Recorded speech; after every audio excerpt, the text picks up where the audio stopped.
This is what you should do when I am my book. Okay. Yes. I don't know how you went to transform that font with the ring. Yes. With that ring. I guess this is the secret you will not tell us. I know.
¿Decía alguna cosita para probar que estamos grabando y la grabamos? Hola.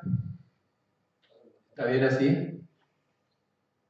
Desde acá me toma bien, a esta distancia, así no me tengo que inclinar tanto.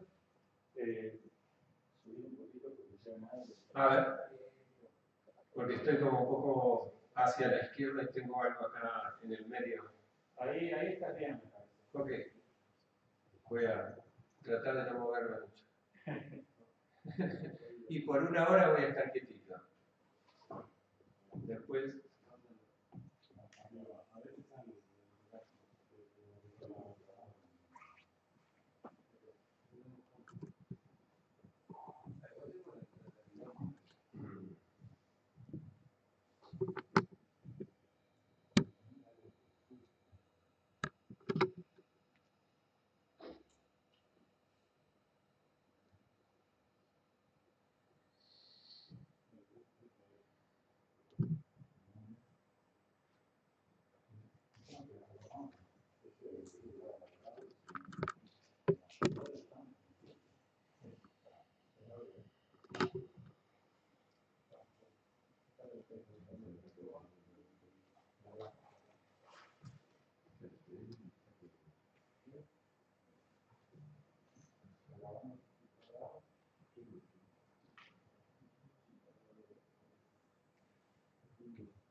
Okay, so sorry for the delay, but now we are ready to go.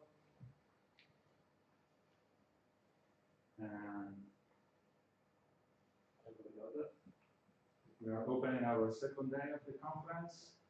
Joachim will be sharing Paulo's presentation. Yes, so welcome to the first keynote of today with Oscar Pablo Delicia. He's not only a very nice guy, but he's also a very important figure for the Spanish-speaking CSUN community because he wrote a CSUN book about 15 years ago, I think, and contributed to the CSUN flows manual with the ATS techniques. He will now explain the background and the present state and the future. So welcome. Well, thank you.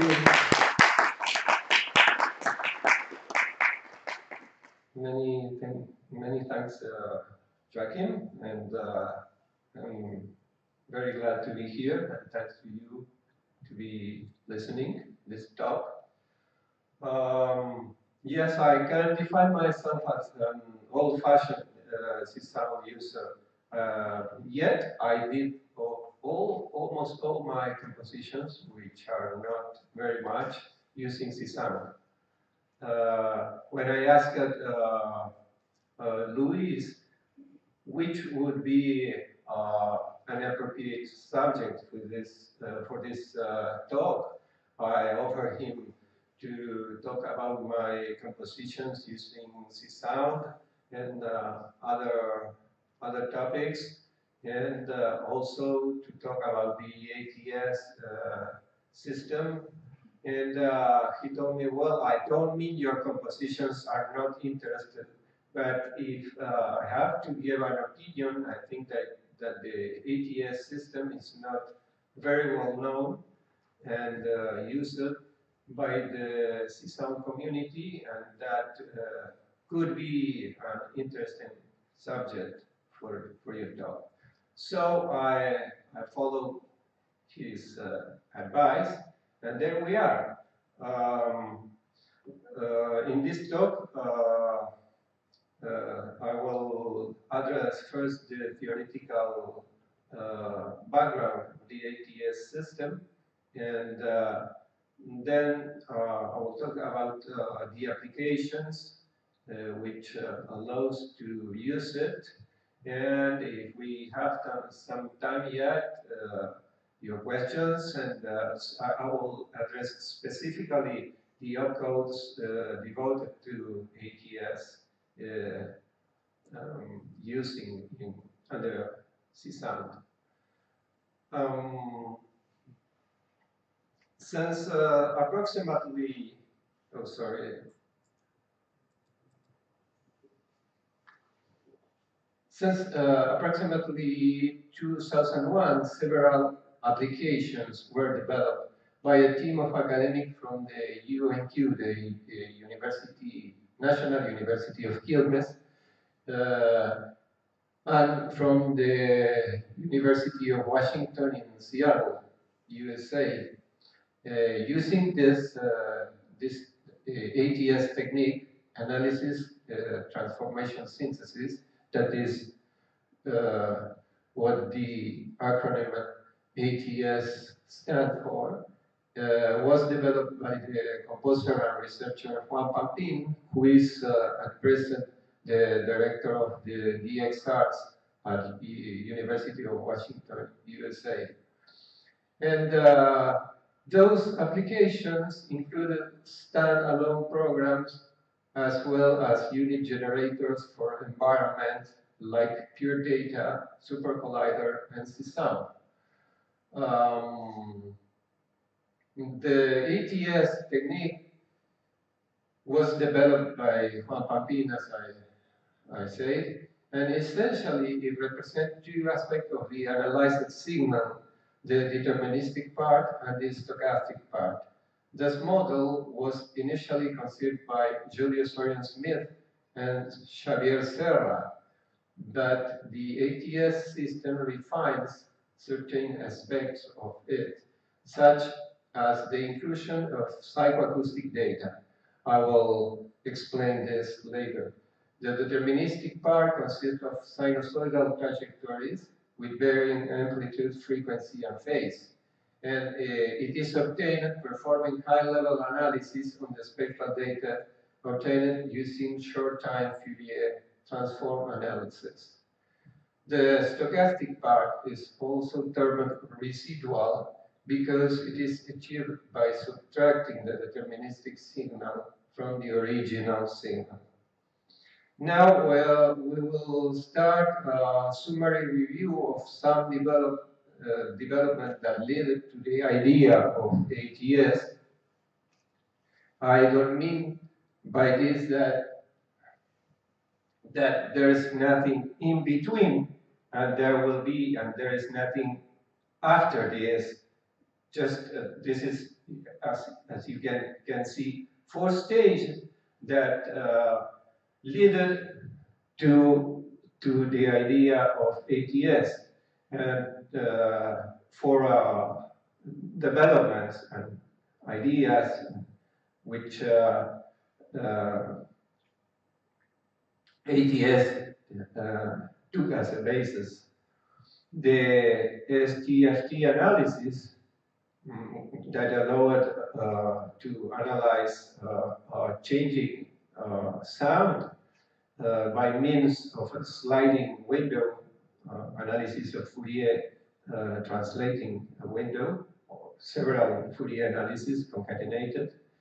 And then the peak detecting and tracking, that was high-level analysis, taking data from the short-time Fourier analysis and detecting the main peaks in between frequency and detecting phase changes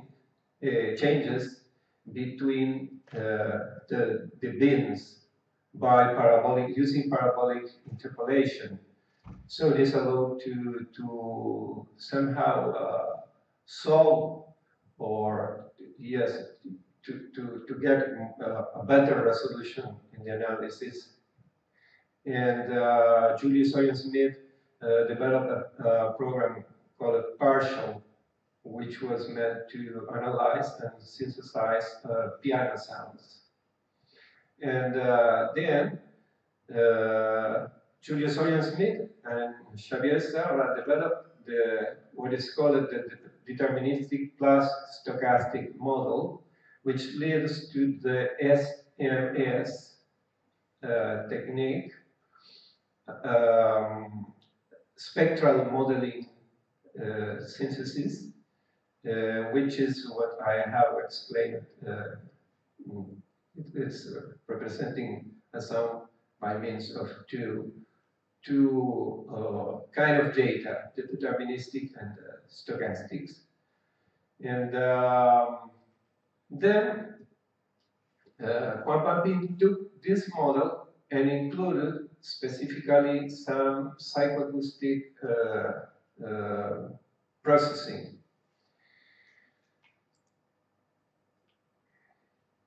Okay, this is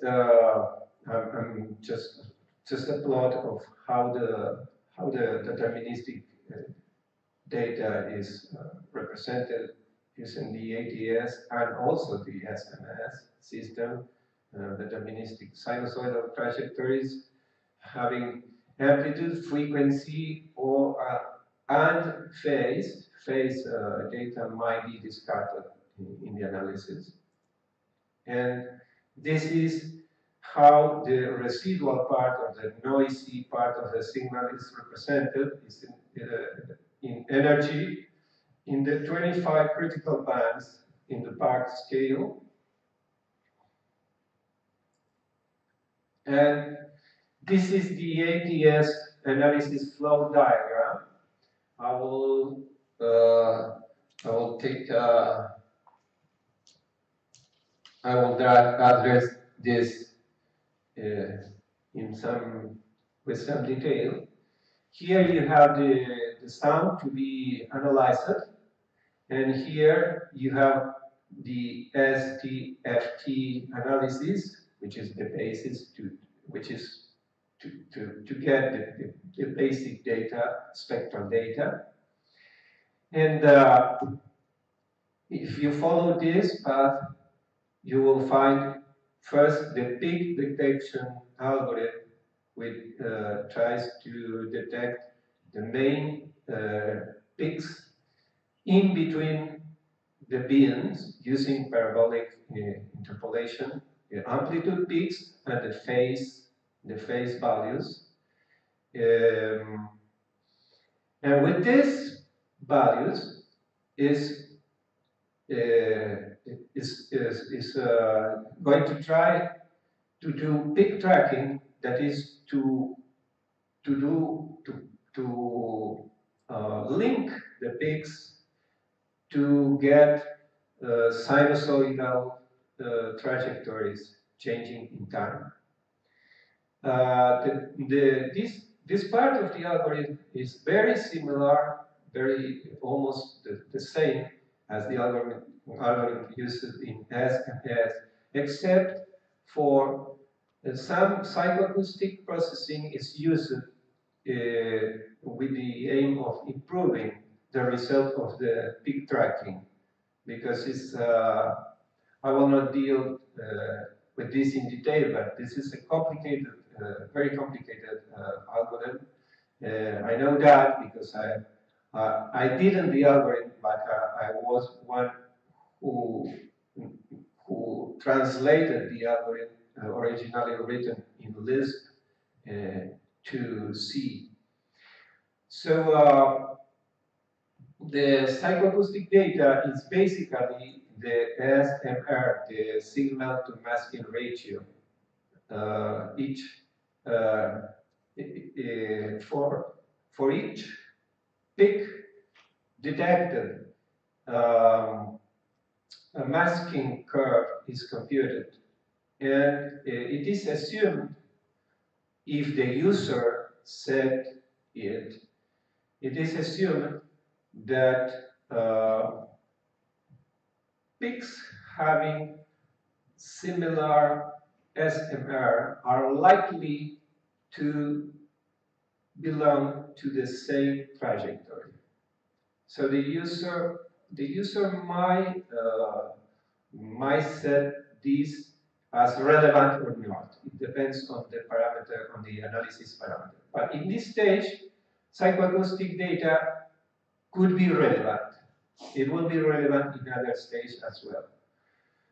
Once the trajectory is, the sinusoidal trajectory, the deterministic part is obtained, it is synthesized in background, keeping the phase alignment of the components, and it is subtracted to the original sound to get the residual part. And the residual part is further analyzed and is represented in 25 noise energy bands, the bar in the bar scale, and we get the noise energy distribution of this sound. So what the group of data, what we call an ATS sound, is made of amplitude values, the deterministic trajectories with amplitude, frequency, and probably the phase might be discarded. Phase, the SMR, but actually the SMR for each partial is not stored in the files. I will talk about this later. And the noise energy distributed over the 25 critical bands.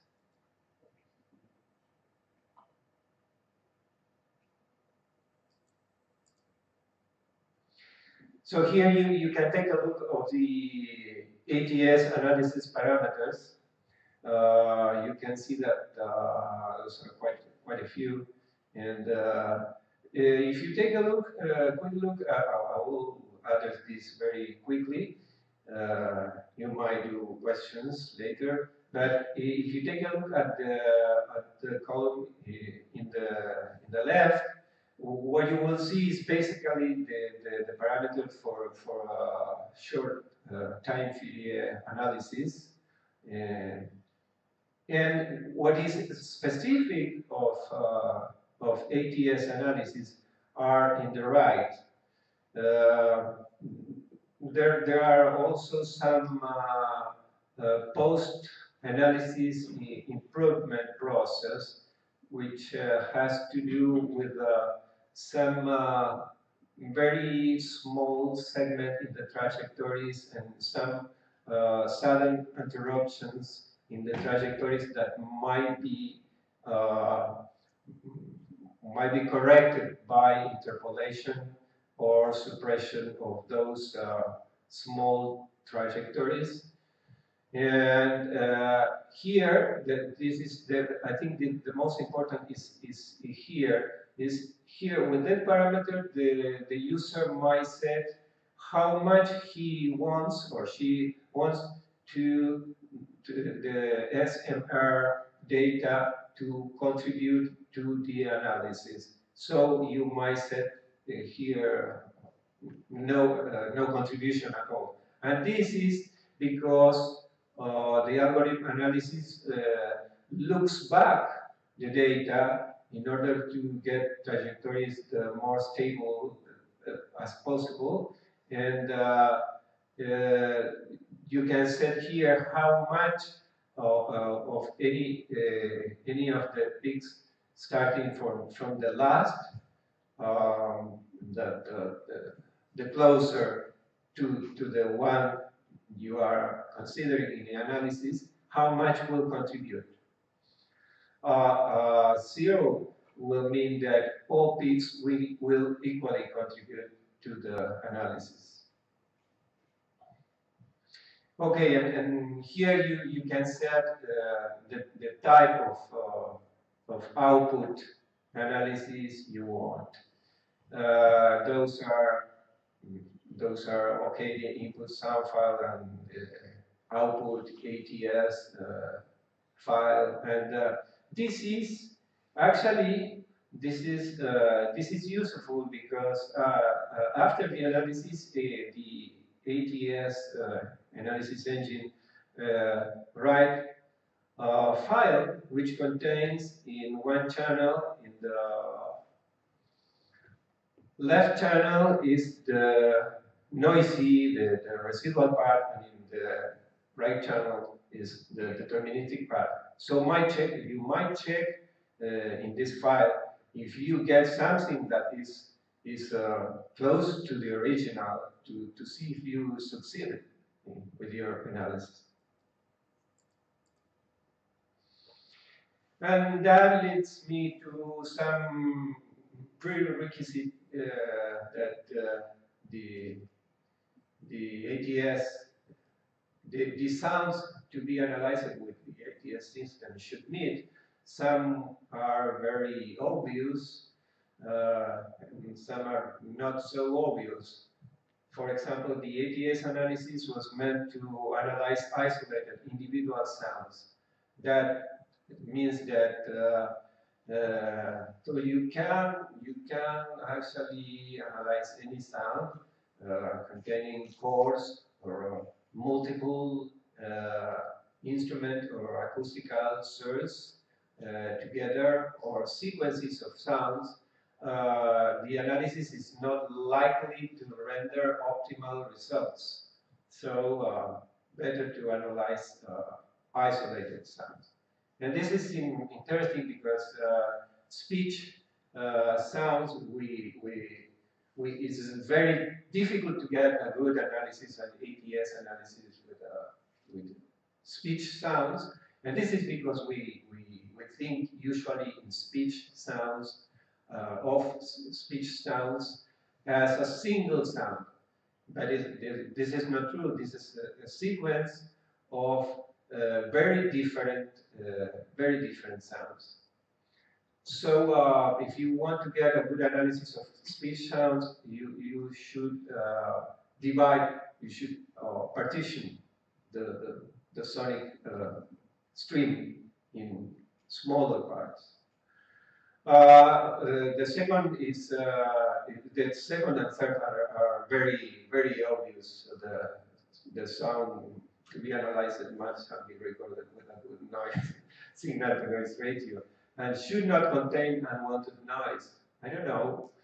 And the third one is well, the echoes, the reverb, and the echoes will add copies of the signal, delayed copies of the signal, and therefore will add some confusing information for the peak tracking algorithm, basically.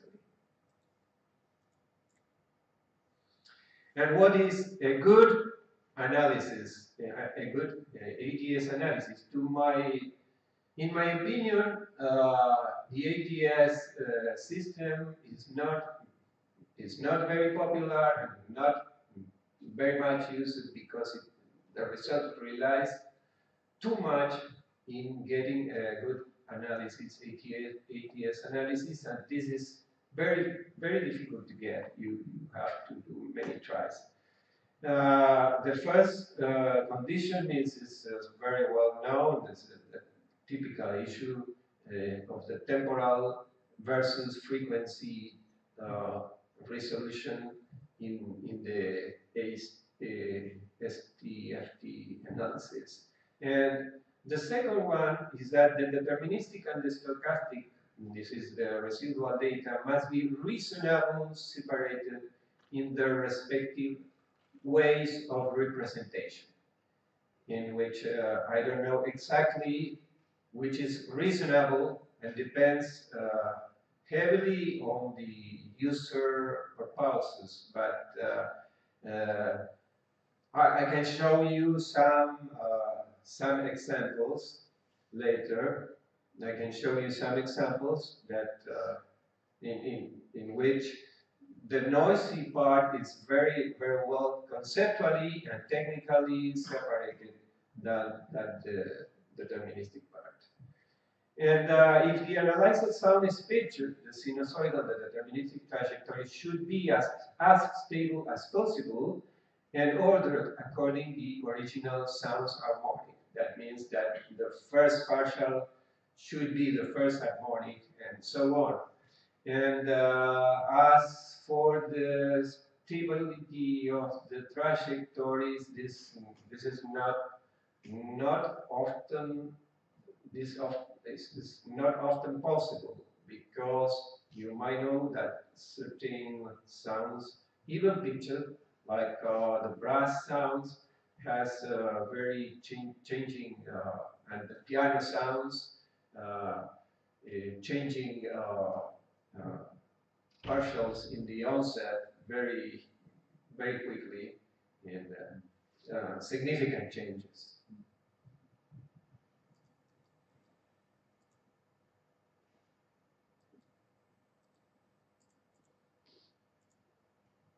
Okay, the data is stored in a proprietary format, which is public, of course.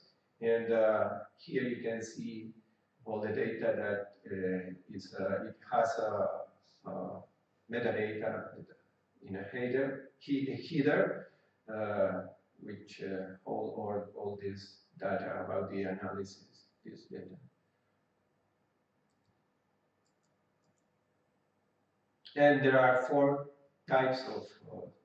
basic types of ATS files, with the first one with only amplitude and frequency data, the second one with only amplitude, frequency, and phase. Those two will not have the residual part. The third type is with amplitude, frequency, and noise. That is the residual part. And the fourth one will have amplitude, frequency, phase, and noise. The applications for the ATS analysis, of course, the ATS system was originally designed to run on the CLM environment, the Common Lisp Music environment by Bill Schottet at Stanford University. So the original code is here. And then the first thing we did was to do a C program, standalone C program, command line with no Y. The ATS-A, we did it with Juan Papin, me, and Pete Moss. It's a command line application. You can download and compile it very easily. There is enough data in Makefile and configure all that to compile it in almost any, well, I think any environment. And this was ported to C-Sound by Isvan Varga. And the C-Sound user can see actually let me see here. the C-sound analysis part is, there is, here is an interface to use the ATS analysis, to perform the ATS analysis under C-sound, or using this C-sound. And this, we did also a wide program using GTK, the ATSH. I was the main responsible for doing this. And I have it running actually. We might talk later about this. You can do ATS analysis, and it is basically meant to just to browse the files, you know, to know what's in the files, and to do very, very basic edit operations.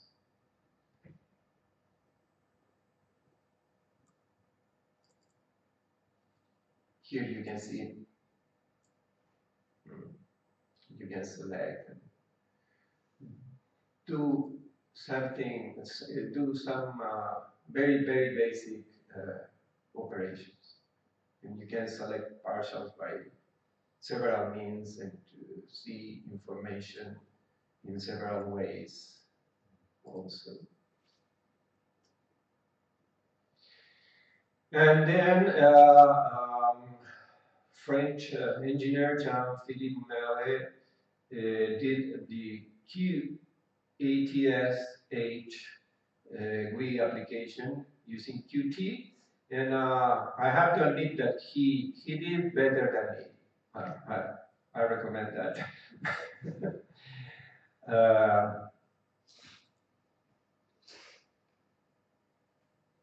Okay, for the synthesis, it is important to have in mind that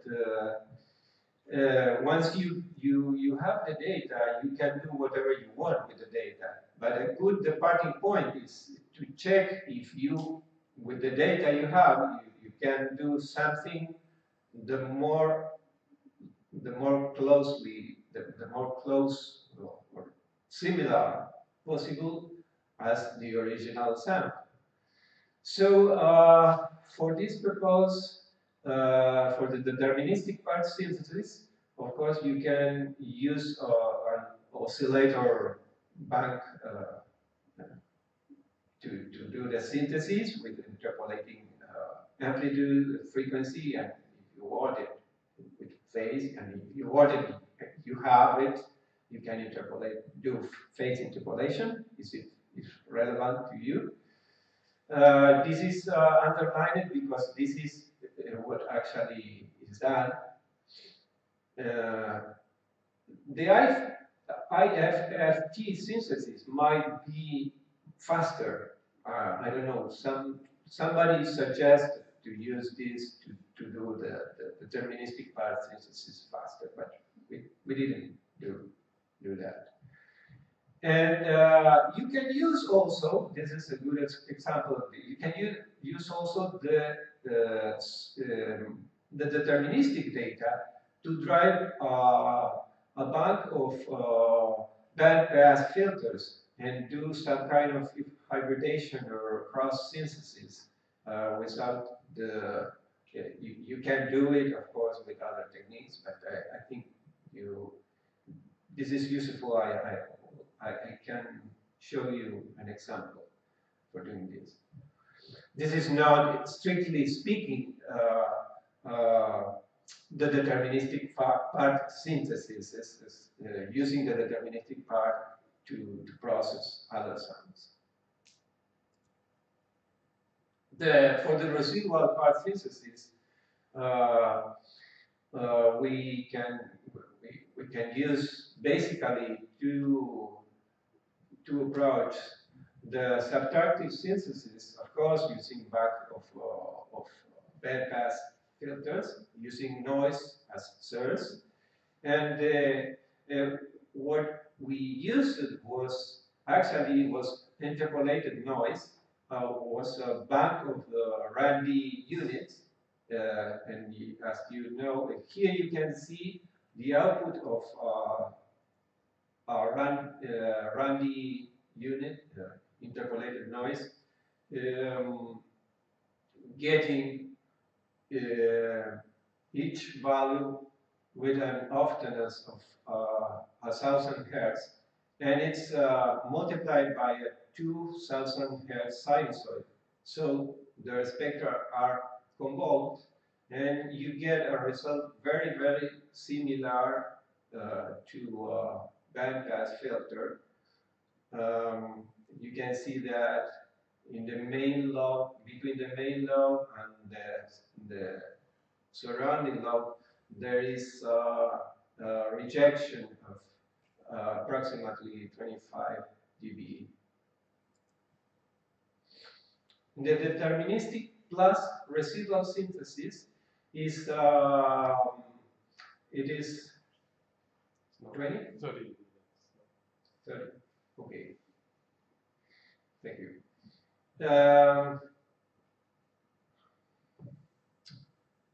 It is a little bit more complicated because we have to face the problem that the deterministic part might be shift in frequency, and how we do that with the noisy or the residual part. Well, the idea was that each deterministic partial has an amount of noise surrounding it.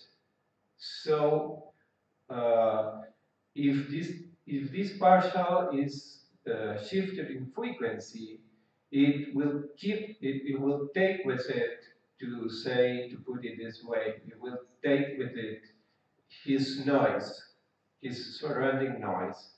And that was the approach, the strategy.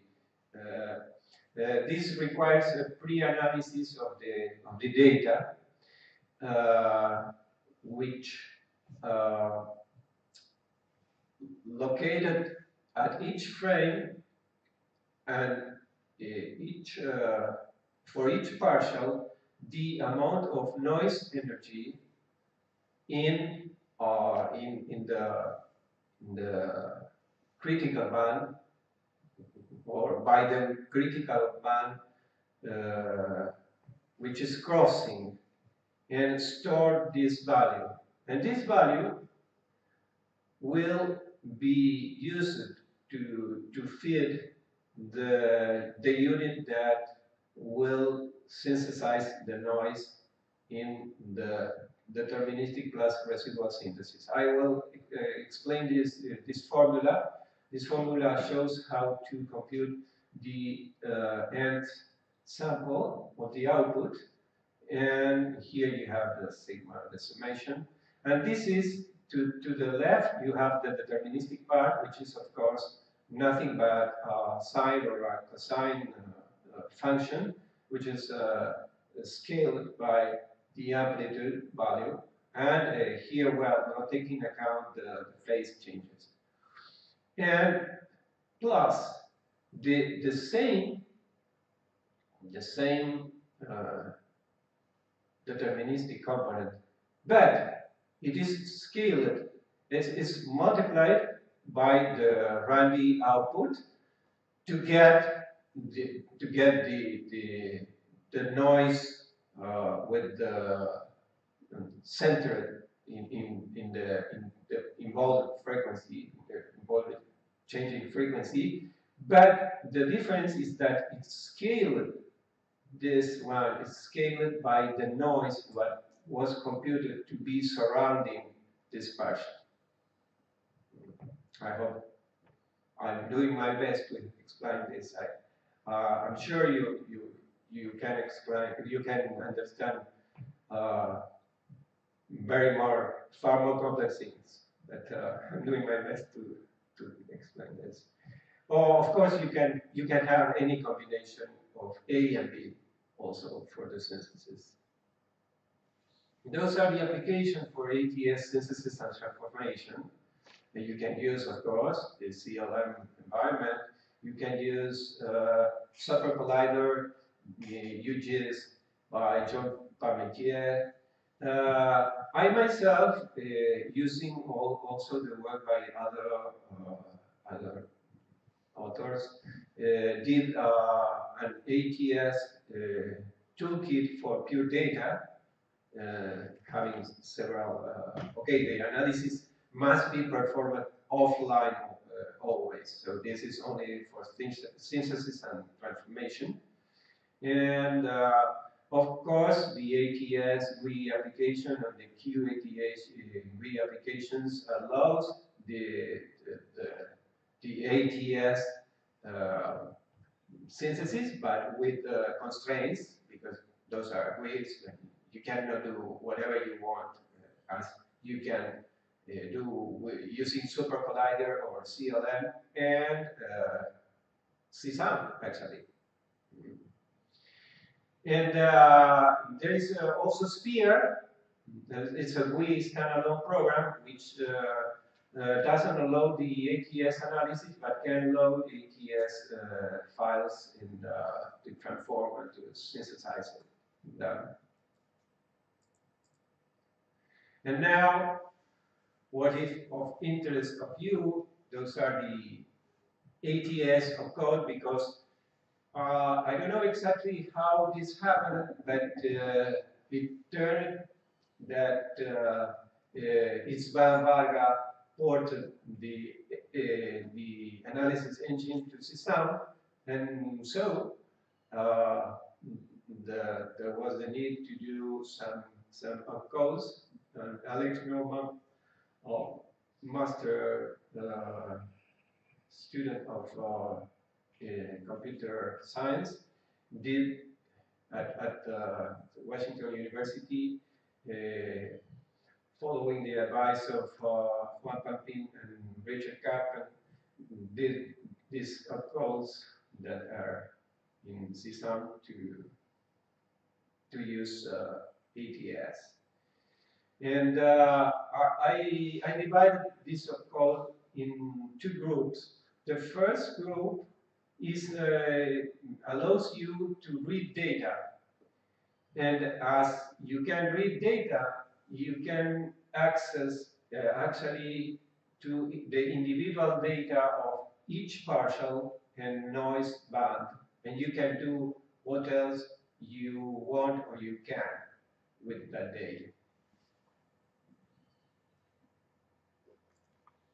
And this group allows you to do synthesis and some cross synthesis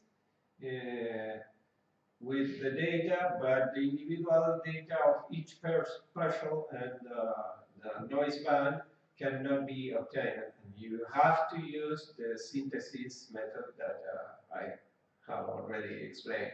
Basically, the oscillator bank for the deterministic part and the Randy interpolated noise for the noisy, the residual parts.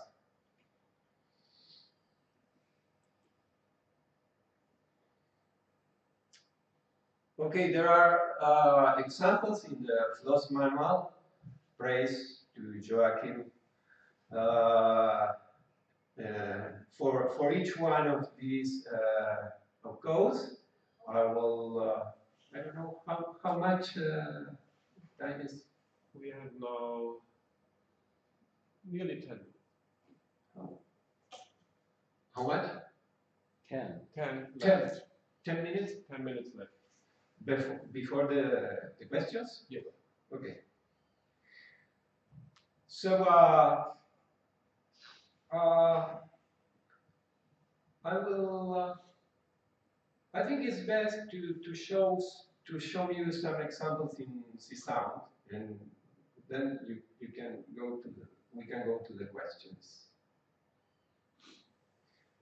As I told you, there are several examples there are examples for each one of these codes the flows manual, and try to do some extra examples to show some extra features or some not yet explored features. Let me see if I will enlarge the font to YouTube. Can you see something? Yeah. Okay. Okay, we will not analyze the code in full, but what we have here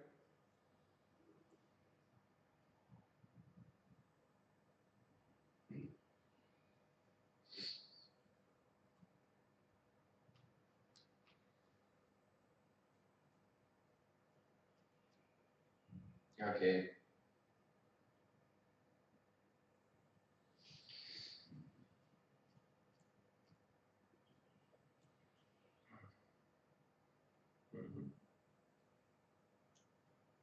We have two instruments.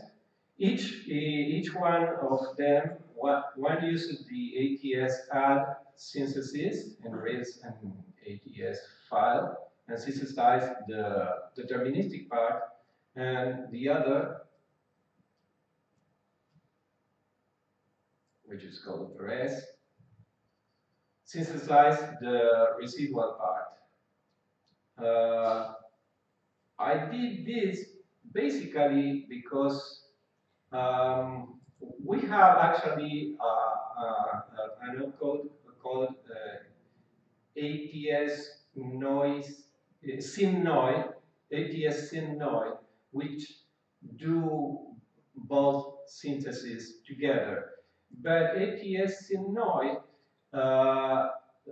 allows the scaling of the residual and the deterministic part, but doesn't allow to have two inputs, two different inputs, as I did in pure data, two different outputs, I'm sorry, having separated the deterministic and the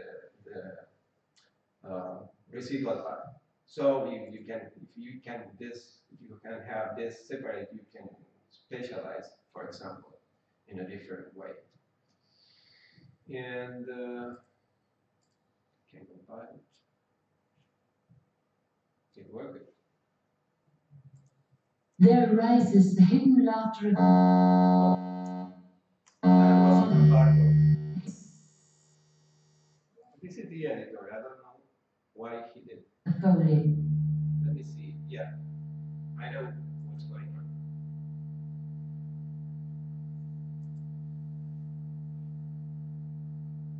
Okay, this is.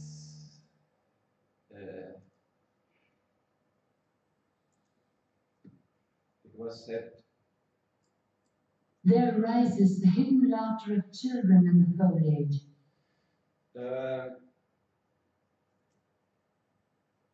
You can see here that you can set the frequency shifting, but in this case, the frequency shifting will be independent of the noise part, which is an option also. You can shift only the deterministic part and keep the noise as it is.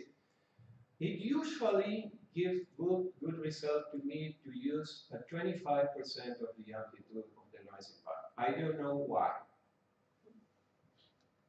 but more than this, it sounds too much for me. And as you can see, I'm sorry for using intensity panning, but that old trick will always work. And I was assuming I will have a stereo output.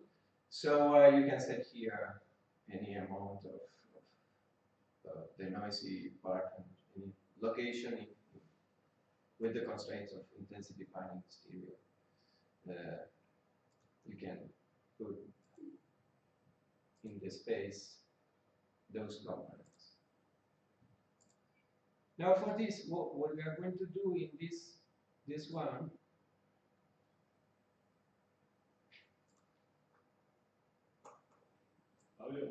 Yes? What we heard was the synthesis. What was the file we heard? It was the synthesis. All right. Yeah, the synthesizer file. Yes. Or wasn't the original? Or you want to listen to the original? No, it's okay. It's just to know. I use actually the original. It sounds better. No, it's very close. What we are going to do now is to cross the data between Crotal. I don't know how you call this instrument in English. Crotale. Huh? Crotale. Crotale. No, Crotale. Okay.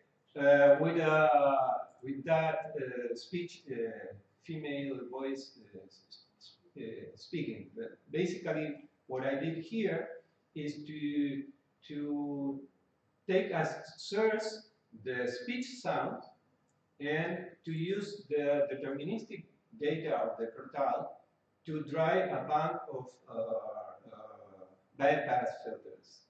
And that is, well, you know that you have some problems with cross synthesis. The sounds are very similar, the result will be trivial, and if they're very different, you get almost nothing. So you have to be in between, trying to get something in between. I hope I got it.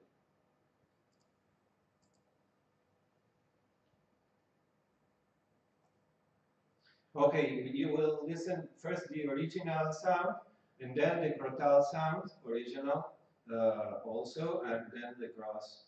There rises the hidden laughter of children in the foliage. There rises the hidden laughter of children in the foliage. You can see the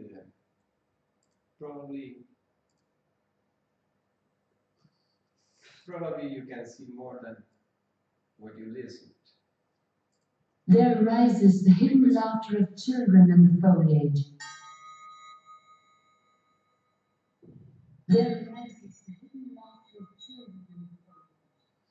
Of course, you can do it using convolution, fast convolution. That this will allow to have control of in each partial separately, and even to take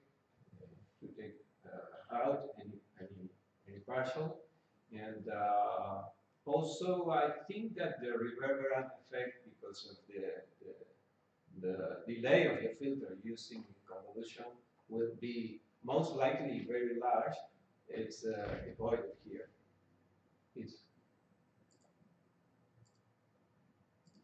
And here there is a simple example of using intensity panning and to spread the partials, so that the partials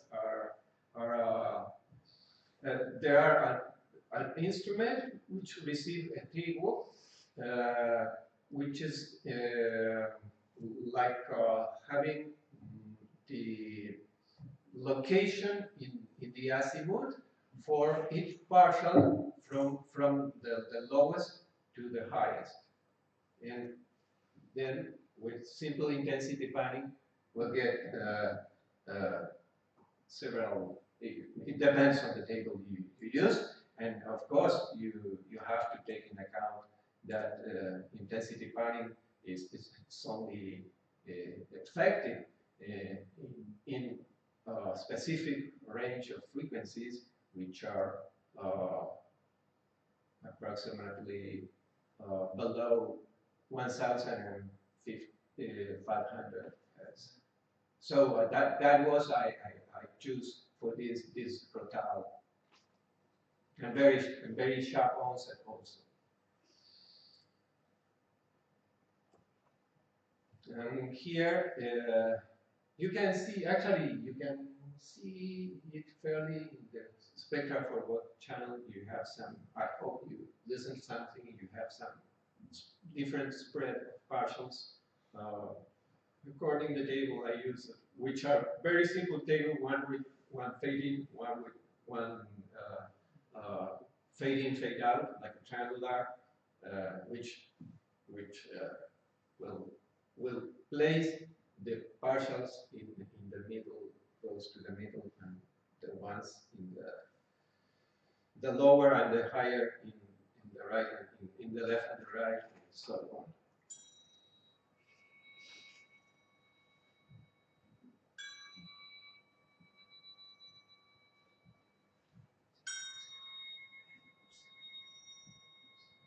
The effect is most subtle, of course, but you can do very nice things using this. And final example.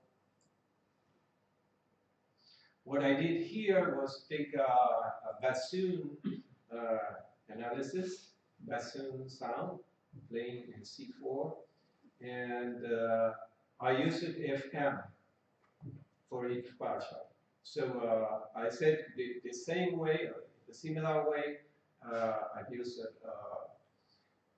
in the instrument for intensity panning for partial spread, or I used a table to set how much each partial will be affected by frequency modulation having a specific FM and FC ratio, maximal index. So I won't show you the code, but I'm sure you can figure out how to do this. I'm using FLCL.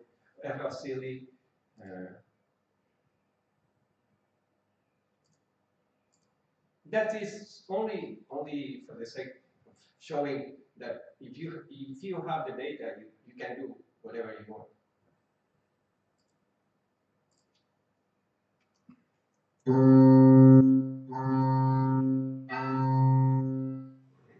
You are having the first one. The first one is the original, actually. And the second and the third one have the peak of the index of FM in the middle and in the onset. And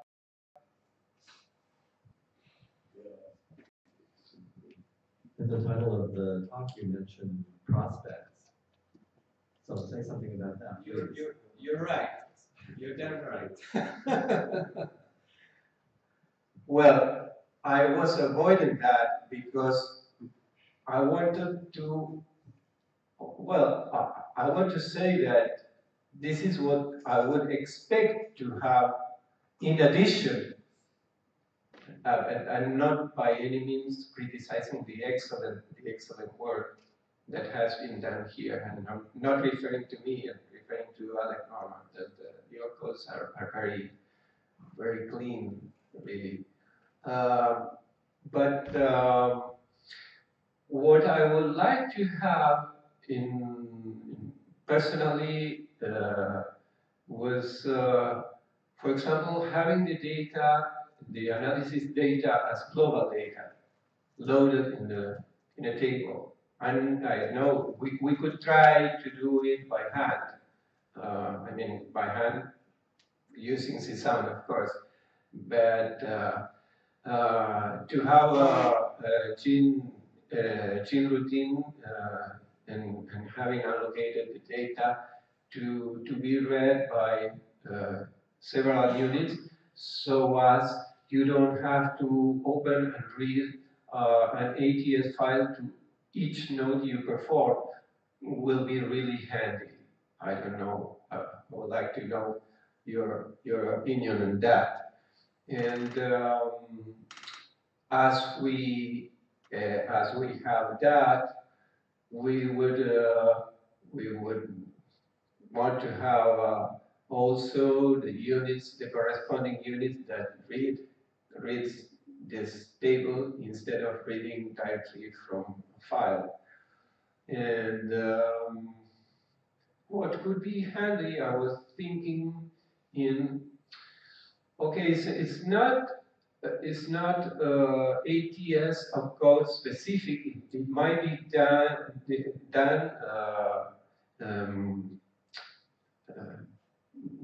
it might be done not using the ATS of codes, but I think more research is needed in the residual part synthesis. I feel personally that though it is a simplification of the data, of the noisy data, I think that probably more research or more exploring of possibilities is needed for the noisy part.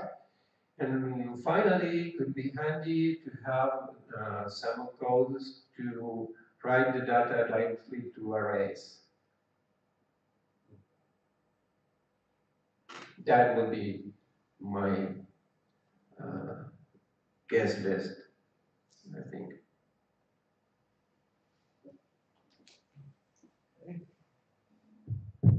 Any more questions? Stephen, yes? Could you show us one more example? Sure, I was expecting also that.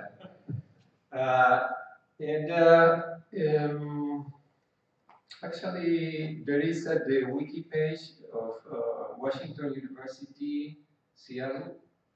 There is, let me see, I'm not going to, oh, here. I'm not going to, but here you can see some famous, and I don't mean me, famous ATS users who make compositions using the ATS system, mainly Jonathan Harvey, very well-known composer, Juan Martín, Josh Parmentier, Fernando López Lescano, Eva Trebat, Roberto Blatz, almost all using either CLM and Super Collider, using the ATS and the Super Collider in the other environment. But very, this is, I don't mean I'm going to show a composition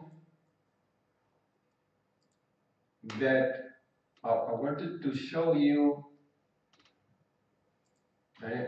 here it is. An example of actually what you could have, but this is only experimental. You could have an ATS analysis with only noise, no deterministic part. And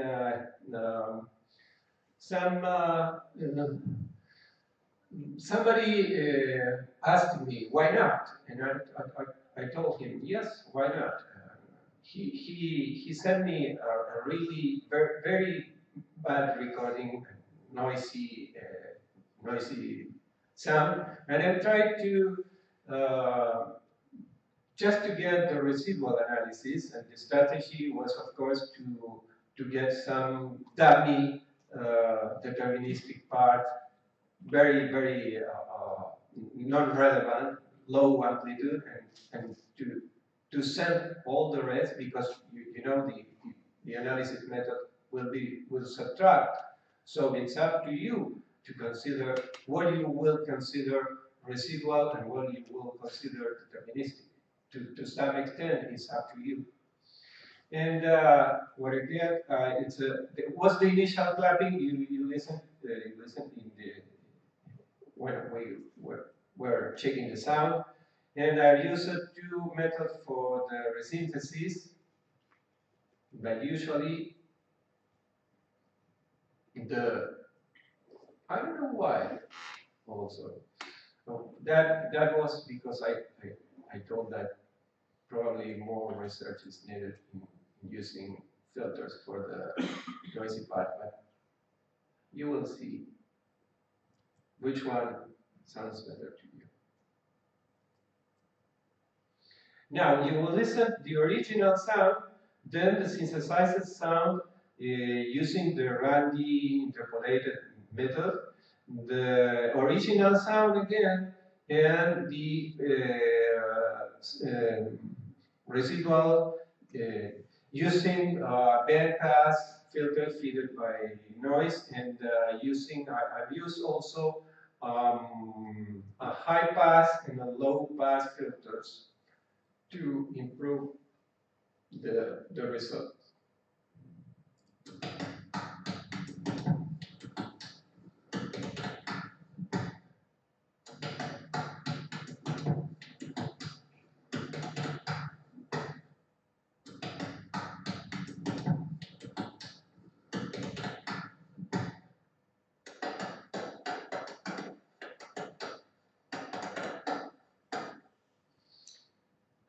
Okay, this is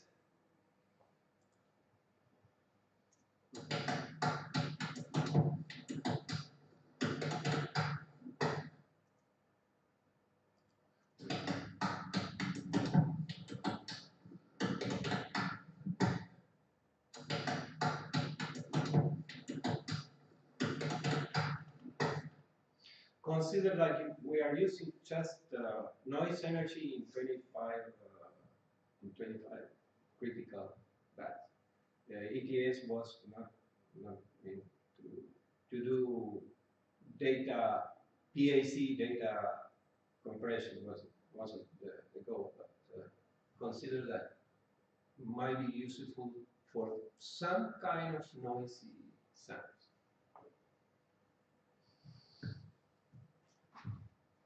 Okay, so let's thank our keynote speaker again. Thank you.